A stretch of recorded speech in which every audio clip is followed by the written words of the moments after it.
হযরত দাউদ আলাইহিসসালাম ছিলেন এক মহান নবী ও বাদশাহ। তিনি ছিলেন বনী ইসরাইল জাতির একজন নবী ও আল্লাহর প্রিয় বান্দা। আল্লাহ তাকে নবুয়ত, জ্ঞান, সুবিচার ও রাজত্ব এই চারটি গুণে ভূষিত করেছিলেন। কুরআন ও হাদিসে তার জীবনের অনেক গুরুত্বপূর্ণ দিক তুলে ধরা হয়েছে।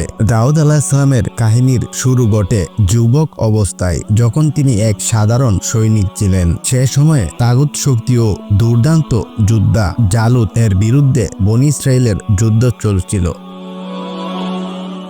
কেউ তার বিরুদ্ধে সাহস করে দাঁড়াতে পারছিল না। তখন তরুণ দাউদ দৃঢ় বিশ্বাস সাহসে বর করে জালুতকে একটি পাথর নিক্ষেপ করে পরাজিত করেন। এ কাজের মাধ্যমে তিনি বনী ইসরাইলের মধ্যে ব্যাপক সম্মান অর্জন করেন এবং পরবর্তীতে তাকে রাজা বানানো হয়। এই ঘটনা থেকেই বোঝা যায় ঈমান, সাহস ও আল্লাহর উপর ভরসা কতটা শক্তিশালী হতে পারে। দাউদ আলাইহিসসালাম ছিলেন একজন চমৎকার বিচারক। তিনি যখন রাজার আসনে অধিষ্ঠ হন, তখন আল্লাহ তাকে সুবিচারের জন্য বিশেষ জ্ঞান দান করেন। তিনি অত্যন্ত ন্যায়পরায়ণ সুবিচারক ছিলেন। তার সময়ে মানুষের মধ্যে ন্যায় বিচার প্রতিষ্ঠিত হয়েছিল। আল্লাহ কুরআনে বলেন, হে দাউদ, আমি তোমাকে পৃথিবীতে প্রতিনিধি বানিয়েছি, সুতরাং তুমি মানুষের মধ্যে সত্য ও ন্যায়ের সাথে বিচার করো।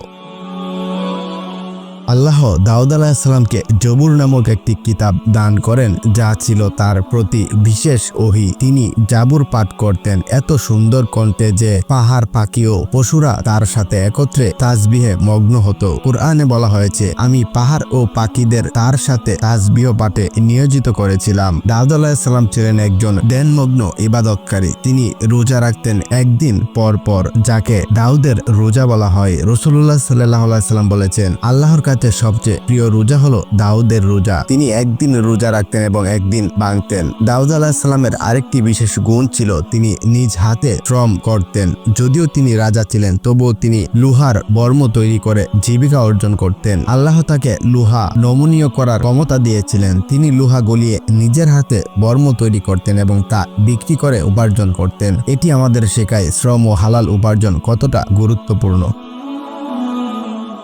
তার জীবনে একবার একটি পরীক্ষা আসে। এক দরবেশ আকৃতির ফেরেশতা তার কাছে এসে একটি বিচার চাইলে দাউদ আলাইহিসসালাম না শুনেই রায় দিয়ে দেন। পরে বুঝতে পারেন এটি আল্লাহর পক্ষ থেকে একটি পরীক্ষা ছিল। তিনি তৎক্ষণাৎ আল্লাহর নিকট ক্ষমা প্রার্থনা করেন এবং সিজদায় লুটিয়ে পড়েন। এই ঘটনা তার বিনয় ও আত্মসমর্পণের পরিচয় বহন করে। দাউদ আলাইহিসসালামের পুত্র ছিলেন হযরতে সুলাইমান আলাইহিসসালাম, যিনি নিজেও একজন নবী ও রাজা ছিলেন। দাউদ আলাইহিসসালাম তার রাজত্ব ও জ্ঞান সুলাইমান আলাইহিসসালামকে দিয়ে যান এবং আল্লাহ তাদের উভয়কেই অনেক গুণে গুণান্বিত করেন। হযরত দাউদ আলাইহিসসালামের জীবনী থেকে আমরা শিক্ষা পাই, একজন মুসলমানের জীবনে ঈমান, ধৈর্য, ন্যায় বিচার, পরিশ্রম ও তওবা কতটা গুরুত্বপূর্ণ। তিনি ছিলেন একাধারে আল্লাহর প্রিয় নবী, একজন সফল শাসক, সুবিচারক ও ইবাদতগুজার বান্দা।